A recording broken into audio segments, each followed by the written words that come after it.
शिक्षा मंत्री धर्मेंद्र प्रधान की बेटी बहुत बड़े ट्रॉमा में है और वो डिप्रेशन में जा रही है। सबसे बड़ा कारण है कॉकरोच जनता पार्टी और हमारे देश के वो युवा जो एजुकेशन सिस्टम को बदलने के साथ ही धर्मेंद्र प्रधान के इस्तीफे की मांग कर रहे हैं।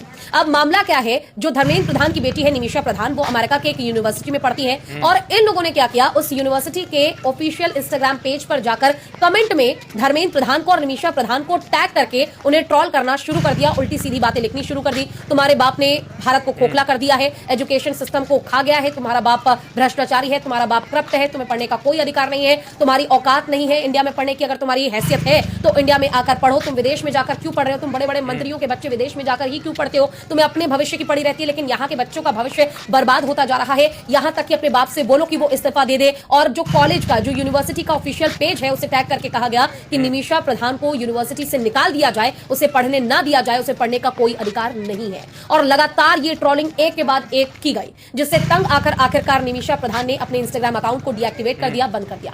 लेकिन जरा आप सोच कर देखिए कि अगर पर्सनली आपका टारगेट एजुकेशन सिस्टम को लेकर धर्मेंद्र प्रधान है, तो क्या उनके घर वाले इस चीज के लिए टारगेट होने चाहिए? क्योंकि अगर आप अपने आप को ऑन टॉप बताते हैं, एजुकेटेड बताते हैं, सर्वोपरि बताते हैं, तो मुझे लगता है आपको इतनी समझ तो होगी कि कहां कब कितना किसको ट्रोल करना चाहिए। इसीलिए एक पुरानी कहावत भी है, कहा जाता है कि एक चोर का बच्चा चोर हो ये जरूरी नहीं, और उसे चोर सिर्फ इस आधार पर कह देना कि उसके पापा चोर थे, ये सरासर गलत है। और आज की जनरेशन इसे बखूबी जानती है। लेकिन आप उनकी बेटी को जिस तरीके से लगातार ट्रोल कर रहे हैं, पर्सनली मैं अगर अपनी राय बताऊं तो मुझे लगता है कि ये पूरी तरह से गलत है। क्योंकि विदेश जाकर पढ़ने का सपना हर युवा देखता है। हर किसी को मालूम है कि फॉरेन का जो पूरा सिस्टम है वो इंडिया से काफी ज्यादा बेहतर है, और वो आज से नहीं, बहुत पहले से ही है। और जो सिस्टम बन चुका है उसे बदलने में अभी बहुत ज्यादा समय भी लगेगा। इसलिए जो हमारे इंडिया के लोग हैं, विदेश जाकर पढ़ना, रहना, घूमना, ये सब काफी ज्यादा पसंद करते हैं। तो ऐसे में निमिषा अगर विदेश जाकर पढ़ाई कर रही है तो मुझे लगता है कि इसमें उन्हें ट्रोल करने की जरूरत नहीं है। क्योंकि धर्मेंद्र प्रधान के इस्तीफे के लिए जितना जोर आप लगा सकते हैं आप लगा रहे हैं, लेकिन अब वो जोर आप उनकी यूनिवर्सिटी के ऑफिशियल पेज पे जाकर उन्हें टैग करके लगाएंगे, तो मुझे लगता है